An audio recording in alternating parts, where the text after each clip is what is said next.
ബൈബിളിൽ പറയുന്നു.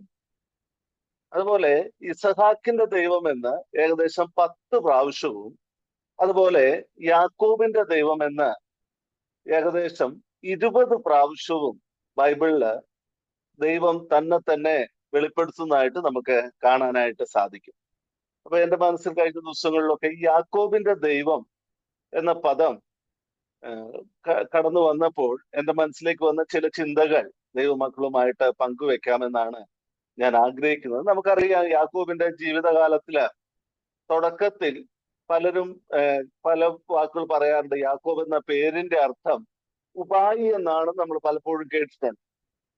ഉപായി എന്ന ഒരു പേരായിരുന്നു. പക്ഷെ കഴിഞ്ഞ ദിവസം ഒരു ദേവദാസൻ പറഞ്ഞു, എബ്രായ പദം അത് വ്യക്തമായിട്ട് അറിയാവുന്ന ഒരു ദൈവദാസൻ, ആ ദൈവദാസൻ പ്രസംഗിച്ചപ്പോൾ ഇങ്ങനെ പറഞ്ഞു, ബൈബിളിൽ ഒരിടത്തും യാക്കോബ് ഉപായി ആണെന്ന് പറഞ്ഞിട്ടില്ല.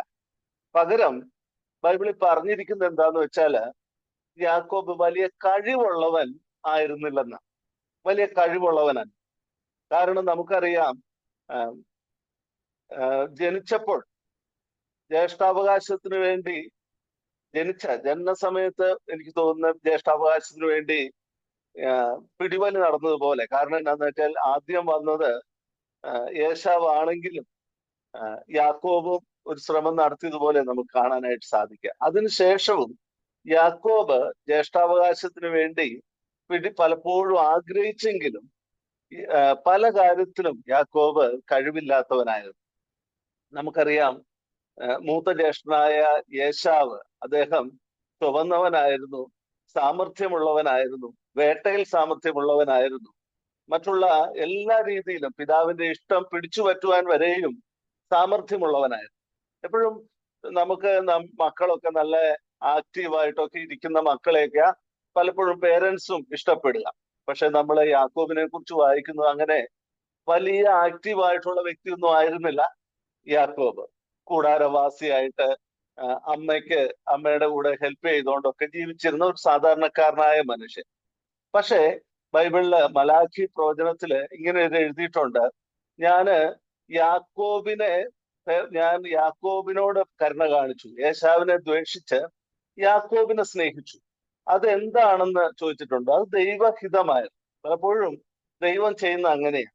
പലരും തഴയുന്ന വ്യക്തികളെ, ആർക്കും വേണ്ടെന്ന് തോന്നുന്നവരെ ദൈവം സെലക്ട് ചെയ്യുന്ന നമുക്ക് കാണാനായിട്ട് സാധിക്കും. യാക്കോബിന്റെ ജീവിതത്തിൽ ഉപായി ആണോ എന്ന് ചോദിച്ചാൽ വചനം പറയുന്നില്ല. പേരില് യാക്കോബ് എന്ന് പറഞ്ഞ ഉപായി ഇല്ലെന്ന് തന്നെയാണ് ആ ദൈവദാസം പറയുന്നത്. ഞാൻ ആ ചിന്തയിൽ തന്നെ പോവുക.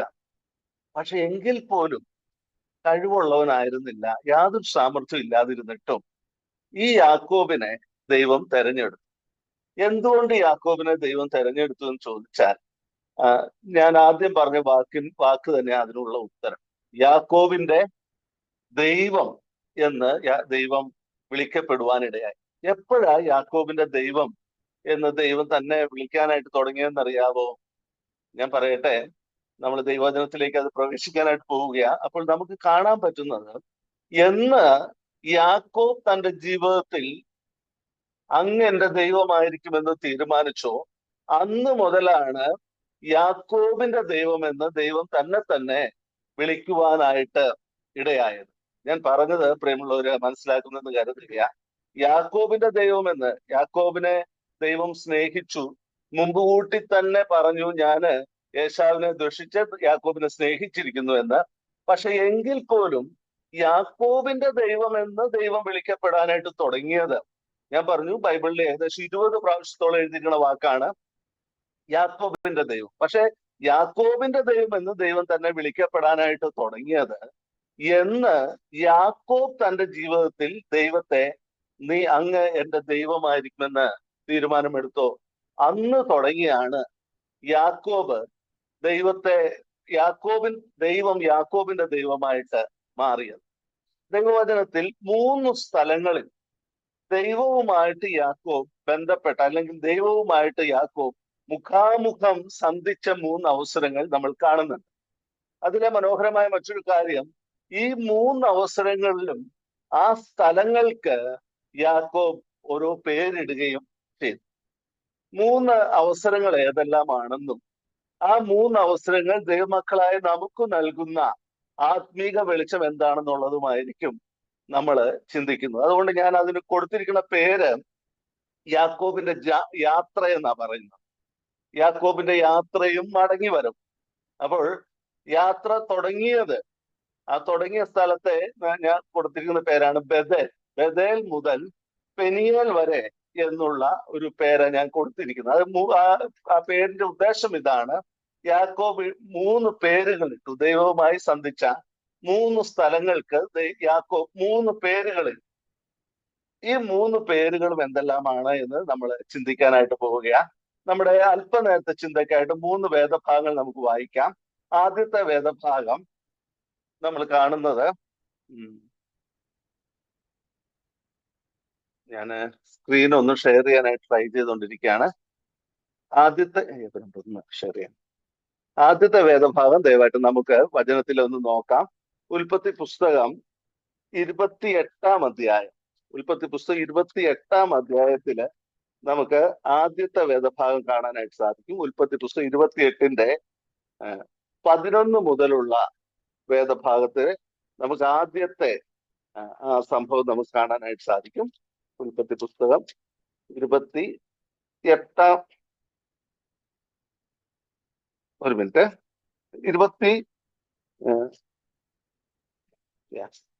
8-ാം അധ്യായത്തിൽ, ഉൽപ്പത്തി പുസ്തകം 28-ാം അധ്യായത്തിന്റെ 11 മുതൽ 22 വരെയുള്ള വാക്യങ്ങൾ നമുക്ക് ആദ്യമേ ഒന്ന് വായിക്കാം. ഞാൻ വേഗത്തിൽ ആ വേദഭാഗം വായിച്ചു കേൾപ്പിക്കാം. അവൻ ആ ഒരു സ്ഥലത്ത് എത്തിയപ്പോൾ സൂര്യൻ അസ്തമിക്കൊണ്ട് അവിടെ രാപ്പാർന്നു. അപ്പോൾ സൂര്യൻ അസ്തമിച്ച സമയം, അവിടെ ആ സ്ഥലത്തിന് എഴുതിയിരിക്കുന്ന വാക്കുകൾ ഇങ്ങനെയാണ്: അവൻ ആ സ്ഥലത്തെ കല്ലുകളിൽ ഒന്നെടുത്ത് തലയണയായി വെച്ച് അവിടെ കിടന്നുറങ്ങി. അവനൊരു സ്വപ്നം കണ്ടു. ഇതാ ഭൂമിയിൽ വെച്ചിരിക്കുന്ന ഒരു കോവണി, അതിന്റെ തല സ്വർഗത്തോളം എത്തിയിരിക്കുന്നു. ദൈവത്തിന്റെ ദൂതന്മാർ അതിൽ കൂടി കയറുകയും ഇറങ്ങുകയുമായിരുന്നു. അതിന്മീതെ യഹോവ നിന്ന് അരുളി ചെയ്തത്: ഞാൻ നിന്റെ പിതാവായ അബ്രഹാമിന്റെ ദൈവവും ഇസഹാക്കിന്റെ ദൈവവുമായ യഹോവയാകുന്നു. നോക്കണേ, ആ സമയത്ത് യാക്കോബിനോട് പറഞ്ഞത് ഞാൻ നിന്റെ പിതാവായ അബ്രഹാമിന്റെ ദൈവവും ഇസഹാക്കിന്റെ ദൈവവുമാകുക യഹോവയാകും. അടുത്തത്, നീ കിടക്കുന്ന ഭൂമിയെ ഞാൻ നിനക്കും നിന്റെ സന്തതിക്കും തരും. നിന്റെ സന്തതി ഭൂമിയിലെ പൊടി പോലെയാകും. നീ പടിഞ്ഞാറോട്ടും കിഴക്കോട്ടും വടക്കോട്ടും തെക്കോട്ടും പരക്കും. നീ മുഖാന്തരം നിന്റെ സന്തതി മുഖാന്തരവും ഭൂമിയിലെ സകല വംശങ്ങളും അനുഗ്രഹിക്കപ്പെടും. ഇതാ ഞാൻ നിന്നോട് കൂടെയുണ്ട്. നീ പോകുന്നിടത്തൊക്കെയും ഞാൻ നിന്നെ കാത്ത് ഈ രാജ്യത്തേക്ക് നിന്നെ മടക്കി വരും. ഞാൻ നിന്നെ കൈവിടാതെ നിന്നോട് അരുളി ചെയ്ത് നിവർത്തിക്കും. അപ്പോൾ യാക്കോബ് ഉറക്കമുണർന്നു. യഹോവ ഈ സ്ഥലത്തുണ്ട്, സത്യം, ഞാനോ അത് അറിഞ്ഞില്ല എന്ന് പറഞ്ഞു. അവൻ ഭയപ്പെട്ടു. ഈ സ്ഥലം എത്ര ഭയങ്കരം! ഇത് ദൈവത്തിന്റെ ആലയമല്ലാതെ മറ്റൊന്നല്ല, ഇത് സ്വർഗത്തിന്റെ വാതിൽ തന്നെ എന്ന് പറഞ്ഞു. യാക്കോബ് അതികാലത്ത് എഴുന്നേറ്റ് തലയണയായി വെച്ചിരുന്ന കല്ലെടുത്ത് തൂണായി നിർത്തി അതിന്മേൽ എണ്ണ ഒഴിച്ചു. അവൻ ആ സ്ഥലത്തിന് ബേഥേൽ എന്ന് പേർ വിളിച്ചു. ആദ്യം ആ പട്ടണത്തിന് ലൂസ് എന്ന് പേരായിരുന്നു. യാക്കോബ് ഒരു നേർച്ച നേർന്നു: ദൈവം എന്നോടുകൂടെ ഇരിക്കുകയും ഞാൻ പോകുന്ന ഈ യാത്രയിൽ എന്നെ കാക്കുകയും ഭക്ഷിപ്പാൻ ആഹാരവും ധരിപ്പാൻ വസ്ത്രവും എനിക്ക് തരികയും എന്നെ എന്റെ അപ്പന്റെ വീട്ടിലേക്ക് സൗഖ്യത്തോടെ മടക്കി വരുത്തുകയും ചെയ്യുമെങ്കിൽ യഹോവ എനിക്ക് ദൈവമായിരിക്കും. പ്രിയമുള്ള ആ വാക്ക് ശ്രദ്ധിച്ചെന്ന് ഞാൻ കരുതുകയാ. യഹോവ എനിക്ക് ദൈവമായിരിക്കും. അതിനുശേഷം പറയുകയാ, ഞാൻ തൂണായി നിർത്തിയ ഈ കല്ല് ദൈവത്തിന്റെ ആലയവും ആകും. നീ എനിക്ക് തരുന്ന സകലത്തിലും ഞാൻ നിനക്ക് ദശാംശം തരും എന്ന് പറഞ്ഞു. ഇത് യാക്കോബ് ദൈവവുമായി സന്ധിച്ച ആദ്യത്തെ സ്ഥലമാണ്. ആ സ്ഥലത്തിന്റെ പേര് ബഥേൽ. നമ്മുടെ ചർച്ചിന്റെ പേരും ബഥേൽ എന്നാണല്ലോ. അപ്പോൾ ബഥേൽ എന്ന വാക്കിന്റെ അർത്ഥം ദൈവത്തിന്റെ ഭവനം, ഹൗസ് ഓഫ് ഗോഡ്.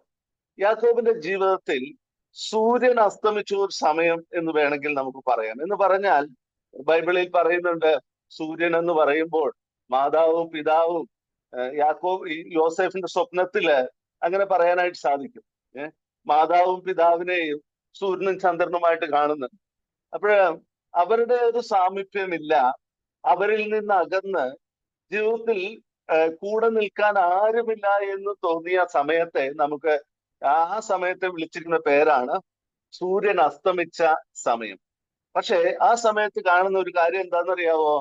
യാക്കോബ് അവിടെ സൂര്യൻ അസ്തമിച്ചപ്പോൾ യാക്കോബിന് ആശ്രയമായിട്ട് ഒരു സ്ഥലം അവിടെ ഉണ്ടായിരുന്നു. അത് ഈ ബഥേലായിരുന്നു. യാക്കോബിന്റെ തല വെക്കാൻ ദൈവത്തിന്റെ സാമീപ്യം അവിടെ ഉണ്ടായിരുന്നു. പ്രിയമുള്ളവര്, നമ്മൾ കാണുന്ന മനോഹരമായ ഒരു കാര്യം, ജീവിതത്തിലെ എല്ലാ പ്രതീക്ഷയും നഷ്ടപ്പെട്ട ഒരു സമയത്ത് ദൈവം യാക്കോബിനോട് കൂടെ വരുന്ന സമയം. ആ സമയത്ത് യാക്കോബിന്റെ ജീവിതം ഒന്ന് നോക്കിക്കേ. ആകെ മൊത്തം യാക്കോബിന് അറിയാവുന്ന ഒരു കാര്യം, ഞാൻ എങ്ങോട്ടാ പോകുന്നതെന്ന് അറിയാം. കാരണം പിതാവ് തന്നെ യാത്ര അയച്ചത് ഈ പത്തനാരാമിലേക്ക് പോണം എന്ന് പറഞ്ഞു. പക്ഷേ കയ്യിലൊന്നുമില്ല. ഏകനായിട്ട് സഹോദരനുമായിട്ടുള്ള ഭിന്നതയില് ഒന്നുമില്ലാത്തവനായി യാത്ര ചെയ്യുക. ഒന്നുമില്ലാത്തവനായിട്ട് യാത്ര ചെയ്തപ്പോഴും ആ സൂര്യൻ അസ്തമിച്ച സമയത്ത് യാക്കോബിന് കിട്ടിയ വലിയൊരു ഭാഗ്യം, ദൈവത്തിലേക്ക് തന്റെ ആശ്രയം വെക്കാനായിട്ട് യാക്കോബിന് സാധിച്ചു. ദൈവമുഖത്തേക്ക് നോക്കിയിട്ട് യാക്കോബ് ദൈവത്തോട് പറയുക, എന്റെ യാത്രയിൽ ദൈവം അങ്ങ് കൂടെ ഉണ്ടെങ്കിൽ ഞാനൊരു തീരുമാനമെടുക്കുക, അങ്ങ് എന്റെ ദൈവം. പ്രിയമുള്ളവരെ, യാക്കോബ് ആ സ്ഥലത്തിനിട്ട പേര് ഞാൻ പറഞ്ഞു, ബഥേൽ എന്ന് പറഞ്ഞാൽ ദൈവത്തിന്റെ ആലയം, ദൈവത്തിന്റെ ഭവനം എന്ന് പേരിടാനായിട്ട് ഇടയായി. മാത്രവുമല്ല, ആ സ്ഥലത്തിന്റെ ദൈവസാമീപ്യത്തിന്റെ വലുപ്പം യാക്കോബ് മനസ്സിലായി. സ്വർഗത്തിലേക്കുള്ള ആ കോവണി യാക്കോബ് സ്വപ്നം കണ്ടു. അതിനുശേഷം യാക്കോബ് പറഞ്ഞ വാക്കുണ്ടല്ലോ, ഈ സ്ഥലം എത്ര ഭയങ്കരം. ദൈവസാന്നിധ്യം അത് വിലയുള്ളതാണ്, അത് വാല്യമുള്ളതാണ്, മൂല്യമുള്ളതാണെന്നുള്ള ബോധ്യം യാക്കോബിനുണ്ടായത്. ദൈവസാന്നിധ്യം അനുഭവിച്ചറിഞ്ഞപ്പോഴ് യാക്കോബ് ആ സ്ഥലത്തിന് അവിടെ വെച്ച് ദൈവത്തെ ആരാധിക്കുന്നതായിട്ട് നമ്മൾ കാണുന്ന ഒരു വാക്കുണ്ടല്ലോ. അവിടെ വായിച്ചത്, യാക്കോബ് ഉറക്കമുണർന്നപ്പോൾ 16-ാം വാക്യം, യഹോവ ഈ സ്ഥലത്തുണ്ട്, സത്യം ഞാനോ അത് അറിഞ്ഞില്ല എന്ന് പറഞ്ഞു. ഈ സ്ഥലം എത്ര ഭയങ്കരം. അവൻ ഭയപ്പെട്ടു എന്ന മറ്റൊരു കാര്യം നമുക്ക് അവിടെ കാണാനായിട്ട് സാധിക്കും. അതുവരെ അവന്റെ ഭയം ലോകത്തെ ഭയപ്പെട്ടുകൊണ്ടിരിക്കുകയായിരുന്നെങ്കിൽ ഇവിടെ ഭയപ്പെടാൻ തുടങ്ങിയത് ലോകത്തെയല്ല, സഹോദരനെയല്ല. പകരം അവൻ ഭയപ്പെട്ടു എന്ന് ഇവിടെ വായിക്കുന്നത് ആരെയാ? ദൈവത്തെ ഭയപ്പെടുന്ന ഒരു യാക്കോബ്, ദൈവത്തെ ജീവിതത്തിലേക്ക് സ്വീകരിക്കുന്ന ഒരു യാക്കോബ്, ദൈവത്തിന്റെ സാമീപ്യം അറിയുന്ന ഒരു യാക്കോബ്. മാത്രവുമല്ല, ദൈവത്തെ ഭയത്തോടെ സേവിക്കുവാൻ തീരുമാനമെടുത്തിരിക്കുന്ന ഒരു യാക്കോബിനെ നമുക്ക് അവിടെ കാണാനായിട്ട് സാധിക്കും. തീർന്നില്ല, അവിടെ അതിന്മേൽ എണ്ണയൊഴിച്ചു. 19-ാം വാക്യം, താൻ തലയെണ്ണയായി വെച്ചിരുന്ന കല്ലെടുത്ത് തൂണായി നിർത്തി അതിന്മേൽ എണ്ണയൊഴിച്ചു. അവൻ ആ സ്ഥലത്തിന് ബഥേൽ എന്ന് പേരിട്ടു. ദൈവത്തെ ആരാധിക്കാൻ, ദൈവ സാന്നിധ്യം മനസ്സിലായപ്പോൾ, ദൈവം കൂടെ ഉണ്ടെന്നുള്ള ബോധ്യം യാക്കോബിനെ ഭരിച്ചു. ദൈവത്തെ ഭയപ്പെടുവാനായിട്ട് തുടങ്ങി. മാത്രമല്ല, ദൈവത്തെ ആരാധിക്കുവാനായി യാക്കോബ് തുടങ്ങി. മാത്രവുമല്ല, ദൈവവുമായിട്ടുള്ള ഒരു നിയമത്തിലേക്ക് യാക്കോബ് കടന്നു വരാനായിട്ട് ഇടയായി. യാക്കോബ് പറഞ്ഞ വാക്ക് നോക്കിക്കേ, ദൈവം എന്നോട് കൂടെ ഇരിക്കുകയും, ദൈവത്തെ ഞാൻ ദൈവമാണ് പറയുക മാത്രമല്ല, എന്റെ കൂടെ എന്നും ദൈവമുണ്ടെന്നുള്ള ബോധ്യം. മാത്രവുമല്ല, പറഞ്ഞ വാക്ക്, എന്നോട് കൂടെ ഇരിക്കുകയും ഞാൻ പോകുന്ന യാത്രയിൽ എന്നെ കാക്കുകയും എനിക്ക് ഭക്ഷിപ്പാൻ ആഹാരവും ധരിപ്പാൻ വസ്ത്രവും തരികയും. അപ്പോൾ ദൈവത്തെ തന്റെ ജീവിതം മുഴുവനായിട്ട് യാക്കോബ് ഏൽപ്പിക്കുന്ന ഒരു ചിത്രവും നമുക്ക് കാണാനായിട്ട് സാധിക്കും. അപ്പം യാക്കോബ് ദൈവവുമായിട്ട് സന്ധിച്ച ആദ്യത്തെ സ്ഥലത്തെ കുറിച്ചാണ് ഞാൻ ഇത്രയും നേരം പറഞ്ഞത്. ആ സ്ഥലത്തിന്റെ പേര് ബഥേൽ. ബഥേൽ എന്ന് പറഞ്ഞാൽ ദൈവത്തിന്റെ ഭവനം. ഏത് സമയത്താണ് യാക്കോബ് ദൈവവുമായി സന്ധിച്ചതെന്ന് ഞാൻ പറഞ്ഞു. യാക്കോബിന്റെ ജീവിതത്തിലെ സൂര്യൻ അസ്തമിച്ച സമയം എന്ന് പറഞ്ഞാൽ യാക്കോബിന്റെ പ്രതീക്ഷകൾ നഷ്ടപ്പെട്ട സമയം. മാത്രവുമല്ല, മാതാപിതാക്കളുടെ സാമീപ്യം ഇല്ലാത്ത സമയം. പ്രിയമുള്ളവരെ, പലപ്പോഴും നമ്മൾ ചിന്തിക്കുന്ന, നമുക്ക് താങ്ങായി നിൽക്കുമെന്ന് തോന്നുന്ന പലരും നമ്മളെ ചില സമയത്ത് നമ്മുടെ കൂടെ ഇല്ല എന്ന് വരാം.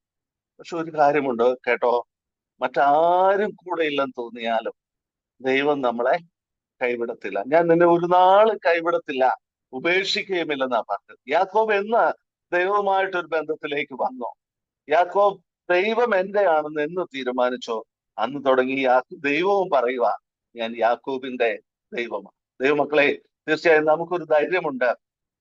നമ്മള് എന്ന് ദൈവമക്കളായി തീർന്നോ അന്ന് തുടങ്ങി ദൈവം നമ്മളെ കുറിച്ച് അങ്ങനെ തന്നെയാ പറയുന്നത്. ഞാൻ ഷൈന്റെ ദൈവമാ, ഞാൻ തോമസിന്റെ ദൈവമാ, ഞാൻ ചാക്കോയുടെ ദൈവം. അങ്ങനെ നമ്മൾ ഓരോരുത്തരെയും ഇതേ രീതിയിൽ തന്നെ നമ്മുടെ കർത്താവ് സ്നേഹിക്കുന്നു. നമ്മുടെ ദൈവമായിട്ട് ദൈവം നമ്മുടെ കൂടെ ഇരിക്കും. ജീവിതത്തില് ഒരു പക്ഷേ ഏകാന്തത തോന്നുമ്പോൾ ഇത് നമ്മളെ ബലപ്പെടുത്തട്ടെ. ബഥേലിന്റെ അനുഭവം തീർച്ചയായും നമുക്കൊരു ആശ്വാസമായി തീരും.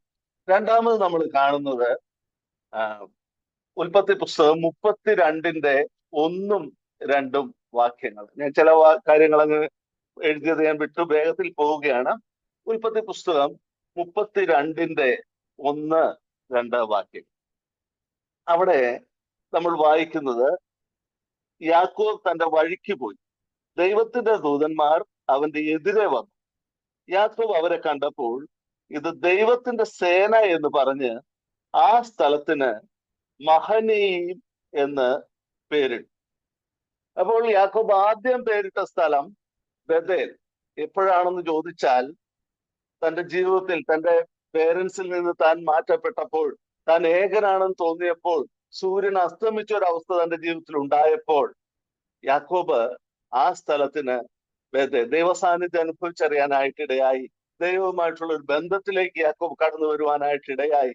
ആ സമയത്ത് യാക്കോബ് ആ സ്ഥലത്തിന് ബഥേൽ എന്ന് പേരിട്ടെങ്കിൽ, രണ്ടാമത് ഇവിടെ വായിക്കുന്നത് ദൈവത്തിന്റെ സേനയെ കണ്ടെത്തിയ സമയം.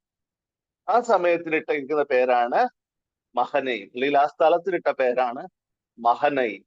ഇവിടെ വായിക്കുമ്പോൾ 2 ദൂതന്മാർ അവരുടെ നേരെ വന്നു എന്നാ വായിക്കുന്നത്. എന്നാൽ ചിലയിടത്ത് ഇങ്ങനെ വായിക്കുന്നത് 2 ക്യാമ്പ്, രണ്ട് കൂട്ടമായിട്ട് ദൈവത്തിന്റെ സേനയെ യാക്കോബ് ദർശിച്ച ഒരു സമയം. അപ്പോൾ ആദ്യത്തത് ദൈവത്തിന്റെ പ്രസൻസ് കണ്ടെത്തിയ സമയമായിരുന്നു ഞാൻ പറഞ്ഞ ബഥേൽ. എന്ന് പറഞ്ഞാൽ ആരും കൂടെ ഇല്ലാത്തപ്പോൾ ദൈവം കൂടെ ഉണ്ടെന്നുള്ള ധൈര്യം. ഇനി രണ്ടാമത്തെ സമയം മഹനയീം, അതിന്റെ അർത്ഥം ദൈവത്തിന്റെ സേന. അത് എപ്പോഴാണ് ഈ യാക്കോബിന് ദൈവത്തിന്റെ സേനയെ കണ്ടുമുട്ടാൻ ഇടയായതെന്ന് നമുക്ക് ഇവിടെ കാണാനായിട്ട് സാധിക്കും. എപ്പോഴാ? നമുക്കറിയാം, യാക്കോബ് മടങ്ങി വരികയാണ്. യാക്കോബ് മടങ്ങി വരുമ്പോൾ അതിനു മുമ്പുള്ള ചിത്രവും നമുക്കറിയാം. ഈ ലാബാനിൽ നിന്ന് രക്ഷപ്പെട്ടാണ് യാക്കോബ് മടങ്ങി വരുന്നത്. യാക്കോബ് മടങ്ങി വരുമ്പോൾ ലാബാനും ലാബാന്റെ മക്കളും യാക്കോബിനെ ഉപദ്രവിക്കാനായിട്ട്, അല്ലെങ്കിൽ പിടിച്ചുകൊണ്ടുപോകാനായിട്ട്, യാക്കോബിനെ തിരികെ കൊണ്ടുപോകാനായിട്ട് 31-ാം അധ്യായത്തിൽ നമ്മൾ അതാ കാണും. പക്ഷെ അങ്ങനെ കൊണ്ടുപോകാനായിട്ട് വന്നപ്പോൾ ഈ ലാബാനോടൊക്കെ ദൈവം തന്നെ രാത്രിയിൽ, നമ്മളവിടെ വായിക്കുന്നുണ്ട്,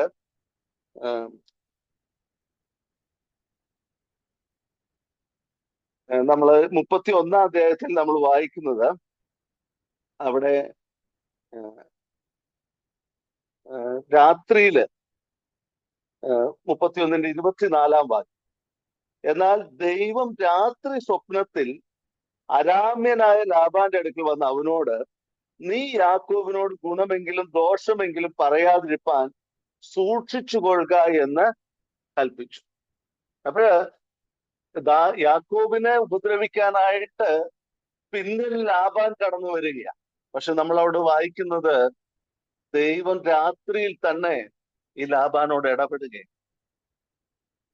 പ്രിയമുള്ളവരെ, നമ്മൾ അറിയാതെ തന്നെ നമുക്ക് നേരെ വരുന്ന ഏതെല്ലാം ഊരുകളെ, ഏതെല്ലാം ശത്രുക്കളെ, ഏതെല്ലാം തടസ്സങ്ങളെ ദൈവം നമ്മളിൽ നിന്ന് മാറ്റുന്നുണ്ടെന്നറിയാമോ?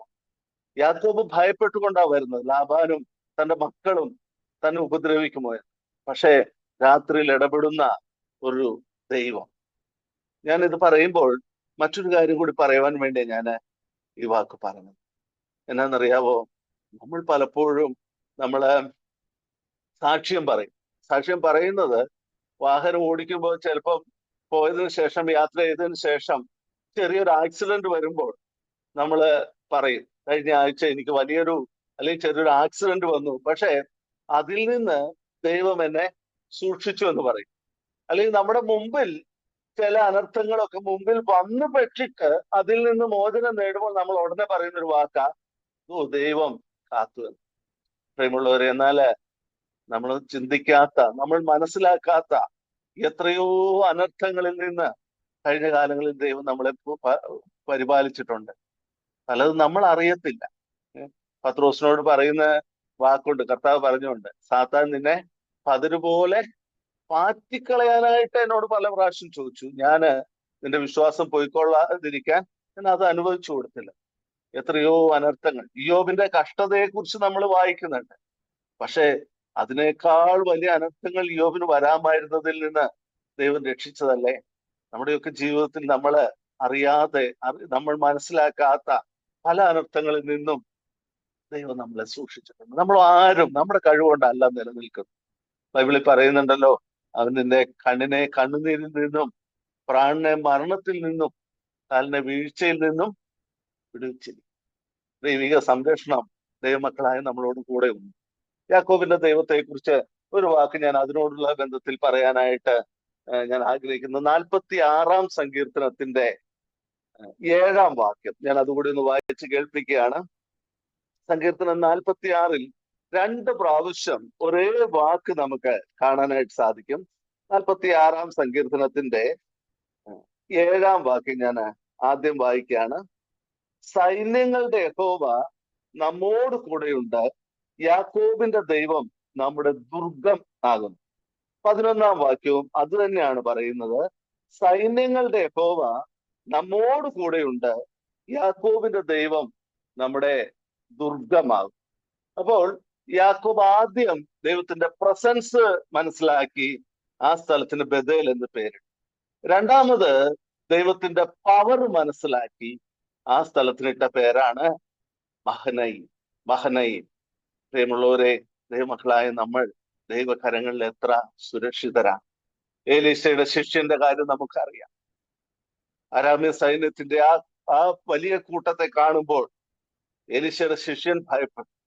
പക്ഷെ ദൈവ സാന്നിധ്യം അറിയുന്ന ഏലീശ പറഞ്ഞൊരു വാക്ക്, ദൈവമേ ഇവന്റെ കണ്ണൊന്ന് തുറക്കും. ദൈവജനമേ, പലപ്പോഴും നമ്മള് പല കാര്യത്തെയും, വേണ്ടാത്ത പല കാര്യത്തെയും ഓർത്ത് ഭയപ്പെടുന്നവരാ. എങ്ങനെ കാര്യങ്ങൾ നടക്കും, എന്നെ ആര് സഹായിക്കും, എന്നെ എനിക്കെതിരെ വരുന്ന പ്രതികൂലങ്ങൾ, പ്രശ്നങ്ങൾ, ഇതിനെവിടെയാണ് ഒരു പരിഹാരം? തിരുവചനം നമ്മളോട് വ്യക്തമായിട്ട് പറയുകയാണ്, നമ്മൾ കണ്ണടച്ച് ദൈവസന്നിധിയിൽ ഇരുന്നാൽ മതി.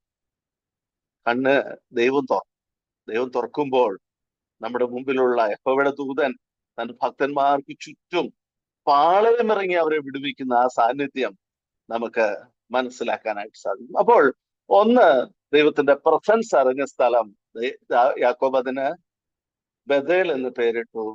2, ദൈവത്തിന്റെ പവർ അറിഞ്ഞ സ്ഥലം യാക്കോബ് അതിന് മഹനയീം എന്ന് പേരിട്ടു. 3-ാമത്തെ സ്ഥലം കൂടി ഞാൻ പറഞ്ഞിട്ട് എന്റെ വാക്കുകൾ അവസാനിപ്പിക്കാം. ഉൽപ്പത്തി പുസ്തകം നമ്മൾ വായിച്ച 32-ന്റെ 23 തുടങ്ങിയുള്ള വേദഭാഗങ്ങൾ നമുക്ക് നോക്കാം. നമ്മൾ വായിച്ചത് ഉൽപ്പത്തി 29-ലായിരുന്നു ബഥേൽ എന്ന് പറഞ്ഞത്. അതിനുശേഷം 32-ന്റെ 1-ലായിരുന്നു മഹനയീം എന്ന് പറഞ്ഞത്. 32-ന്റെ 23 തുടങ്ങിയുള്ള വാക്യങ്ങൾ കൂടി നമുക്കൊന്ന് വായിക്കാം. അവിടെ എഴുതിയിരിക്കുന്നത് ഇങ്ങനെയാണ്. 22, രാത്രിയിൽ അവൻ എഴുന്നേറ്റ് തന്റെ 2 ഭാര്യമാരെയും 2 ദാസിമാരെയും 11 പുത്രന്മാരെയും കൂട്ടി യബ്ബോക്ക് കടവ് കടന്നു. അങ്ങനെ അവൻ അവരെ കൂട്ടി ആറ്റിന് അക്കരെ കടത്തി. തനിക്കുള്ളതൊക്കെയും അക്കരെ കടത്തിയ ശേഷം യാക്കോബ് തനിയെ ശേഷിച്ചു. അപ്പോൾ ഒരു പുരുഷൻ ഉഷസാകുവോളം അവനോട് മല്ല് പിടിച്ചു. അവനെ ജയിക്കയില്ല എന്ന് കണ്ടപ്പോൾ അവൻ അവന്റെ തുടയുടെ തടം തൊട്ടു. ആകയാൽ അവനോട് മല്ല് പിടിക്കുകയും യാക്കോബിന്റെ തുടയുടെ തടം ഉളുക്കിപ്പോയി. എന്നെ വിടുക, ഉഷസുദിക്കുന്നുവല്ലോ എന്ന് അവൻ പറഞ്ഞതിന്, നീ എന്നെ അനുഗ്രഹിച്ചല്ലാതെ ഞാൻ നിന്നെ വിടുകയില്ല എന്ന് അവൻ പറഞ്ഞു. നിന്റെ പേർ എന്ത് എന്ന് അവനോട് ചോദിച്ചതിന്, യാക്കോബ് എന്ന് അവൻ പറഞ്ഞു. നീ ദൈവത്തോടും മനുഷ്യരോടും മല്ല് പിടിച്ച് ജയിച്ചത് കൊണ്ട് നിന്റെ പേര് ഇനി യാക്കോബ് എന്നല്ല, ഇസ്രായേൽ എന്ന് വിളിക്കപ്പെടുമെന്ന് അവൻ പറഞ്ഞു. യാക്കോബ് അവനോട്, നിന്റെ പേർ എനിക്ക് പറഞ്ഞു തരണമെന്ന് അപേക്ഷിച്ചു. നീ എന്റെ പേർ ചോദിക്കുന്നത് എന്തെന്ന് അവൻ പറഞ്ഞു. അവിടെ വെച്ച് അവനെ അനുഗ്രഹിച്ചു. ഞാൻ ദൈവത്തെ മുഖാമുഖമായി കണ്ടിട്ടും എനിക്ക് ജീവഹാനി വന്നില്ല എന്ന് യാക്കോബ് പറഞ്ഞ് ആ സ്ഥലത്തിന് പെനിയേൽ പേരിട്ടു.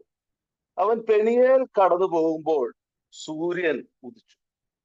നമ്മള് ബഥേലിൽ കണ്ട ഒരു കാര്യം സൂര്യൻ അസ്തമിച്ചു എന്നാണെങ്കിൽ, ഇവിടെ നമ്മൾ കാണുന്നത് സൂര്യൻ ഉദിച്ചു എന്ന്.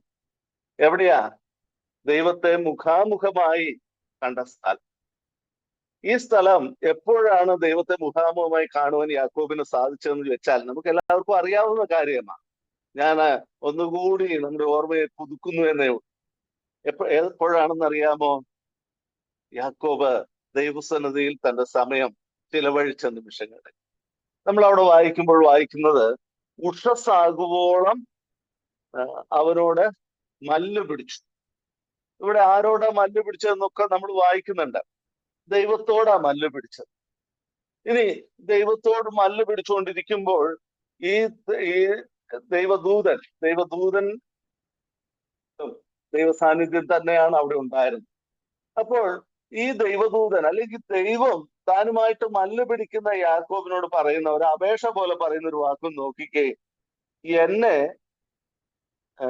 ഉഷസ്സുദിക്കുന്നുവല്ലോ, എന്നെ വിടുക, ഉഷസ്സുദിക്കുന്നുവല്ലോ എന്ന് അവൻ പറഞ്ഞു. എന്താ ഈ മല്ല് പിടിക്കുമ്പോൾ, ദൈവത്തോട് മല്ല് പിടിക്കുമ്പോൾ ദൈവത്തിന് യാക്കോബിൽ നിന്ന് രക്ഷപ്പെട്ടു പോകാനായിട്ട് സാധിക്കത്തില്ലേ? തീർച്ചയായും നമുക്കറിയാം യാക്കോബ് മല്ല് പിടിച്ചു എന്ന് അവിടെ പറഞ്ഞിരിക്കുന്നത് യഥാർത്ഥമായ അർത്ഥത്തിൽ, ഒരു പക്ഷേ ഒരു അലങ്കാരമായിട്ടായിരിക്കാം മല്ല് പിടിച്ചു എന്ന് പറഞ്ഞിരിക്കുന്നത്. യഥാർത്ഥ അർത്ഥത്തിൽ തീർച്ചയായും പ്രാർത്ഥനയിൽ ദൈവസന്നിധിയിൽ തന്റെ കണ്ണുനീരൊഴുക്കിയ നിമിഷങ്ങളെ ആയിരിക്കാം ഇവിടെ ദൈവത്തോട് മല്ല് പിടിച്ചു എന്ന് പറയുന്നത്. നമ്മൾ പറയുന്ന ഒരു വാക്കുണ്ടല്ലോ, പാടാറുള്ളൊരു വാക്കുണ്ട്, കണ്ണുനീർ തൂകുമ്പോൾ മനസ്സലിയുന്ന പോലെ കുരുടനായ ബർത്തിമായി ദൈവസന്നിധിയിലിരുന്ന് ദൈവത്തോട് പുറകെ നടന്ന് കരയുക, യേശുവേ ദാവീദ് പുത്ര എന്നോട് കരുണയുണ്ടാകണമേ. നമ്മൾ അവിടെ വായിക്കുന്നത് ആ കരച്ചിലിന്റെ മുമ്പിൽ കർത്താവ് അവിടെ നിന്നു എന്നാ പറയുന്നത്. ദൈവമുള്ളവരെ, കരച്ചിൽ കേട്ട് കഴിഞ്ഞാൽ, ദൈവമക്കളുടെ കരച്ചിൽ കണ്ടു കഴിഞ്ഞാൽ, ദൈവമക്കളുടെ കണ്ണുനീര് കണ്ടു കഴിഞ്ഞാൽ, കണ്ണുനീരിനെ മറികടക്കുന്ന ഒരു ദൈവമല്ല നമ്മുടെ കർത്താവ്.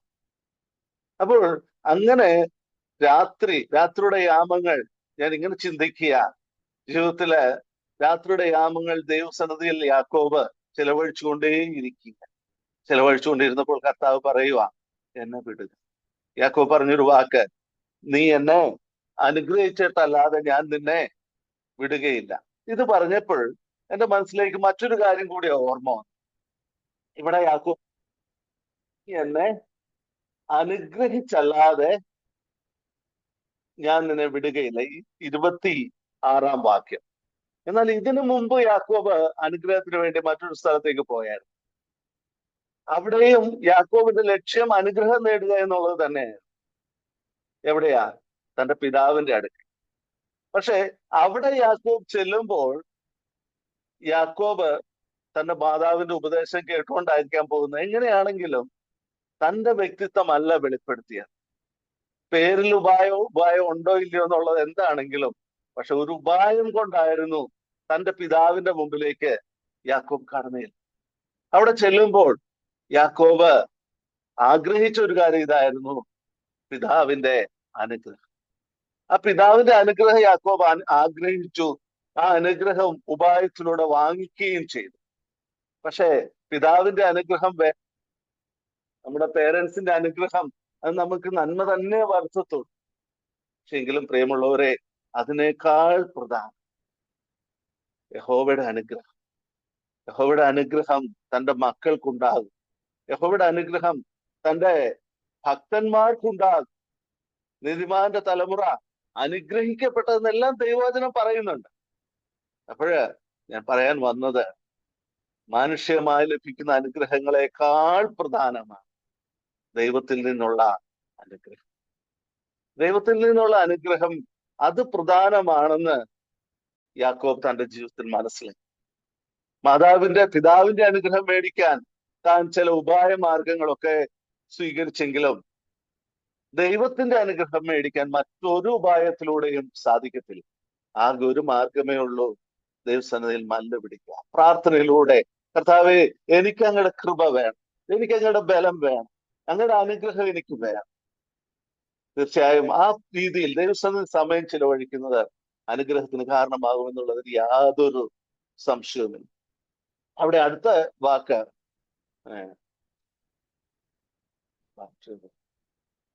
അടുത്ത വാക്ക് നമ്മൾ കാണുന്നത് ദൈവത്തോട് പറയുക, നീ എന്നെ അനുഗ്രഹിച്ചല്ലാതെ ഞാൻ നിന്നെ വിടുകയില്ലെന്ന് പറഞ്ഞപ്പോൾ ദൈവം ചോദിക്കുന്ന ഒരു ചോദ്യമുണ്ട്.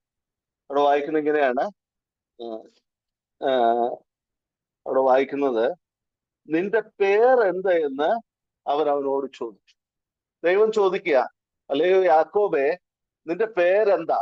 ദൈവത്തിന് അറിയാൻ പാടില്ലാഞ്ഞിട്ടാണോ? ദൈവവുമായിട്ട് മല്ല് പിടിക്കുമ്പോൾ ദൈവത്തിന് അറിയാൻ പാടില്ലാഞ്ഞിട്ടാണോ നിന്റെ പേരെന്താണെന്ന് ചോദിക്കുന്നത്? ദൈവം ആഗ്രഹിക്കുന്നത് ഇവൻ ഇവിടെയെങ്കിലും സത്യം പറയുവാന്ന്. ഇതിനു മുമ്പ് അപ്പൻ ചോദിച്ചു, സ്വന്തം അപ്പൻ ചോദിച്ചു, നീ ആരാണ്? അപ്പോൾ യാക്കോബ് തന്റെ പേരല്ല വെളിപ്പെടുത്തിയത്.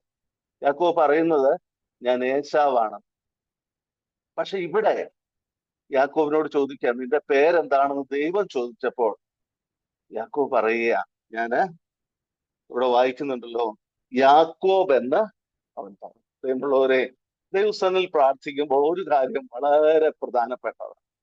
ദൈവസന്നിധി നമ്മൾ സത്യസന്ധരായിരിക്കും.